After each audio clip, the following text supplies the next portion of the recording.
इस media bite में स्वागत है। एक गंभीर विषय है जिस पर मैं बाइट देने वाला हूं और वो विषय बंगाल से है।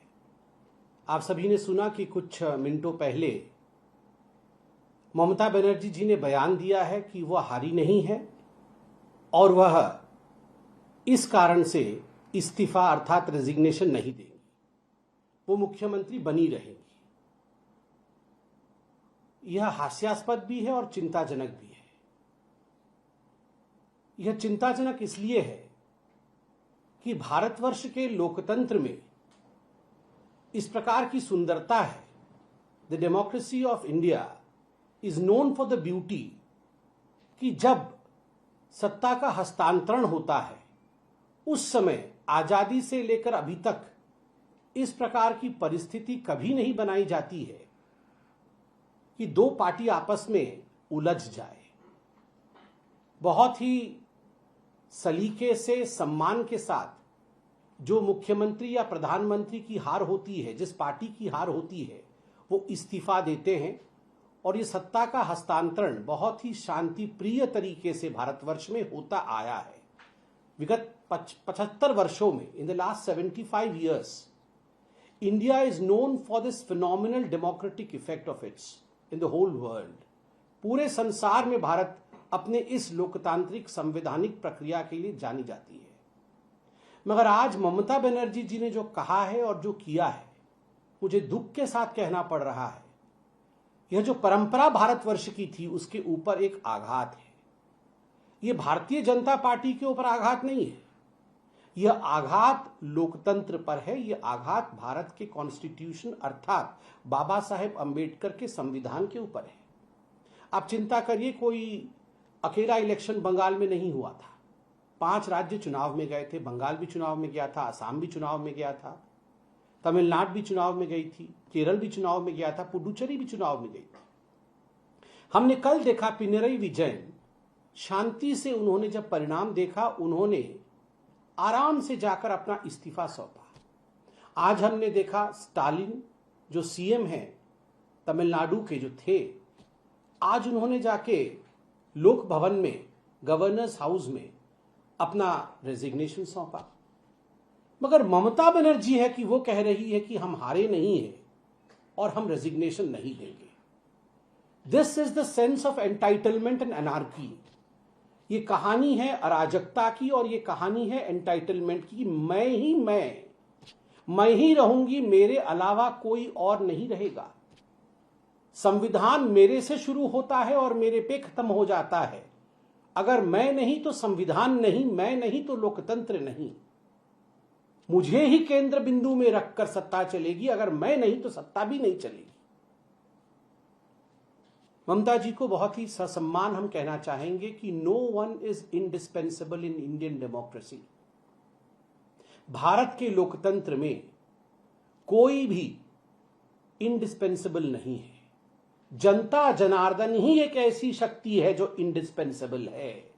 जनता जनार्दन ही एक ऐसी ताकत है जिसके बगैर डेमोक्रेसी काम नहीं कर सकती है। कोई भी नेता यहां ऐसा नहीं है जिसके बगैर देश नहीं चल सकता, राज्य नहीं चल सकता है। तो ये गलतफहमी जो ममता बनर्जी पाल रही है कि उनके बिना बंगाल नहीं चल सकता है और वही बंगाल है और वही सरकार है, एक गलत बात है। दूसरी बात, ममता जी का कहना कि वो विधानसभा भी नहीं जाएंगी। अब कैसे जाएंगी विधानसभा? मुझे तो समझ में नहीं आ रहा है वो क्या सोच के सोच रही थी कि विधानसभा जाएंगी। अब जीत तो हुई नहीं है उनकी भवानीपुर सीट से, वो विधायिका नहीं रही हैं, तो स्वाभाविक रूप से वो विधानसभा नहीं जा सकती है। और उन्होंने ये भी कहा कि मैंने इंडी गठबंधन के सभी लोगों से बारी बारी बातचीत की। सभी लोगों ने मुझे भी फोन किया, मैंने भी इंडी गठबंधन के सभी लोगों से फोन पे बात की। मुझे तो समझ में नहीं आता ये इंडी गठबंधन क्या चीज है। ये फोन पे ही बात करने के लिए है, बीच बीच में हाथ पकड़ने के लिए है? ये क्या चीज है इंडी गठबंधन? ये 5 राज्यों में चुनाव हो रहे थे, क्या हो रहा था इंडी गठबंधन का? राहुल गांधी जाके ममता जी के खिलाफ बोल रहे थे, ममता जी कांग्रेस के खिलाफ बोल रही थी, एक दूसरे के खिलाफ वो लड़ रहे थे। फिर काहे का इंडी गठबंधन? ये काहे का इंडी गठबंधन और किस चीज के गठबंधन को लेकर ये लड़ रहे हैं? लेफ्ट के खिलाफ तो कांग्रेस पार्टी लड़ रही थी केरल में, और अब वो बोल रहे हैं कि हम इंडी गठबंधन है। ये इंडी गठबंधन केवल एक फोटो अपॉर्चुनिटी के लिए सारे लोग एक दूसरे का हाथ पकड़ करके खड़े हो जाते हैं, उससे होता जाता कुछ नहीं है, केवल फोटो अपॉर्चुनिटी होती है। मगर जनता इन सब विषयों से, इन सब भ्रामक विषयों को समझती है। बड़े दुख के साथ मुझे कहना पड़ रहा है कि ममता बनर्जी जिस प्रकार की स्टेटमेंट दे रही है, ये अराजक स्टेटमेंट है और कहीं ना कहीं राज्य में और भारतवर्ष में अराजकता फैलाने की एक साजिश है। She should desist from giving such kind of irresponsible statement. This is democracy and democracy in India should always be respected. उन्होंने कहा कि हमारी मोरल विक्ट्री हुई है, भारतीय जनता पार्टी की ऑफिशियल विक्ट्री हुई है और हमारी मोरल विक्ट्री हुई है। ममता जी मोरली जीत गई है। तो हमने भी कहाँ रोका है। आपको अगर लगता है कि आपकी मोरल विक्ट्री हुई है तो आप मोरल मिठाई खाइए, आप आराम से मोरली उसको सेलिब्रेट करिए, हमने तो कभी रोका नहीं है। मगर जो ऑफिशियली होना चाहिए वो तो ऑफिशियली ही होगा ना। मुझे लगता है जनता जनार्दन सब कुछ देख रही है। टीएमसी का सच, ममता जी के झूठ और भारत के लोकतंत्र की गरिमा, यह सब जनता जनार्दन के सामने है। जनता ने अभी जवाब दिया है, कल ही जनता के जवाब का नतीजे निकले हैं। जनता को इस प्रकार दरकिनार कर देना यह उचित नहीं है।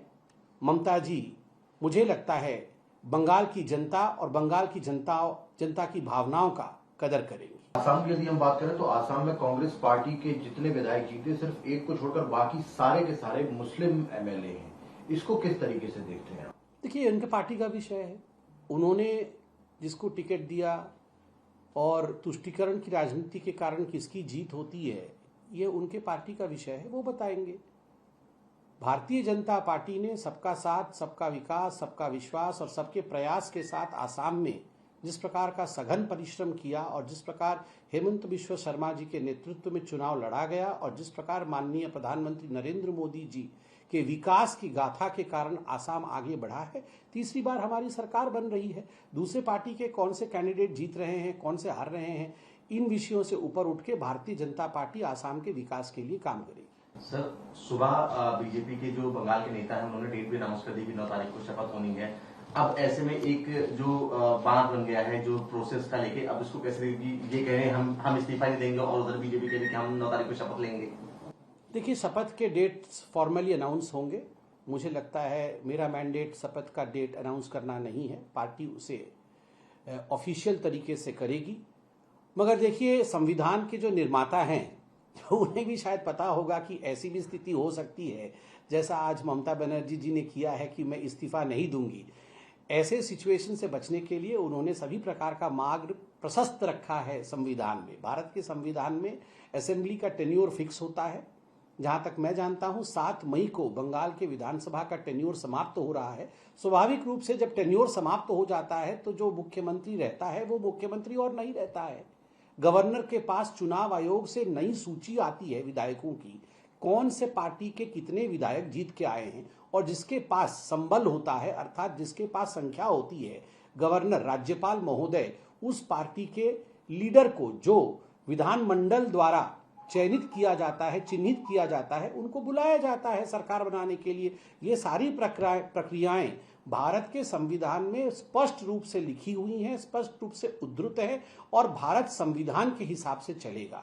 किसी के प्रेस बाइट या किसी के कुछ कहने पर नहीं चलेगा, संविधान के हिसाब से चलेगा। देखिए, पूरे विश्व में जितने भी तानाशाह रहे, जितने भी डिक्टेटर रहे, उनका इसी प्रकार का रवैया रहा है। उन्होंने कभी हार नहीं स्वीकार की। तानाशाह कभी हार नहीं स्वीकार करते हैं। वो कभी भी शांतिप्रिय तरीके से पावर का हस्तांतरण हो जाए वह नहीं होने देते हैं। This is a typical dictatorial attitude. ये जो एटीट्यूड आज हम ममता जी का देख रहे हैं, ये एक टिपिकल तानाशाही मानसिकता है और मुझे लगता है बंगाल की जनता इसे जानती है, तभी इतना बड़ा बदलाव हुआ है। एक और सवाल है समीर जी, जब से चुनाव परिणाम आए हैं उसके बाद में पूरे बंगाल में छुटपुट हिंसा की खबरें देखने को मिल रही हैं। हालांकि बीजेपी के कई कार्यकर्ताओं ने टीएमसी के कार्यालयों पर या टीएमसी के कर्मचारियों के साथ में झगड़ा भी किया। इसको पूरे सिनेरियो किस तरीके से? देखिए, कल माननीय प्रधानमंत्री जी ने बड़े स्पष्ट रूप से अपने भाषण में देश को संबोधित किया और दो विषय उन्होंने स्पष्टता के साथ रखा है कि इस बार पहली बार बंगाल में ऐसा चुनाव हुआ जिसमें जान माल की हानि नहीं हुई। उन्होंने धन्यवाद भी दिया, अभिनंदन किया चुनाव आयोग का, धन्यवाद दिया बंगाल की जनता का कि इस प्रकार शांतिप्रिय तरीके से चुनाव हुए हैं। अगर हिंसा की कोई घटना हो रही है तो उसके लिए सीएपीएफ वहां तैनात है। किसी भी कीमत पर हिंसा को नहीं सहा जाएगा। और प्रधानमंत्री जी ने भी एक आह्वान किया था सभी पॉलिटिकल पार्टीज के कार्यकर्ताओं को, जिसे सभी को गंभीरता से लेने की आवश्यकता है।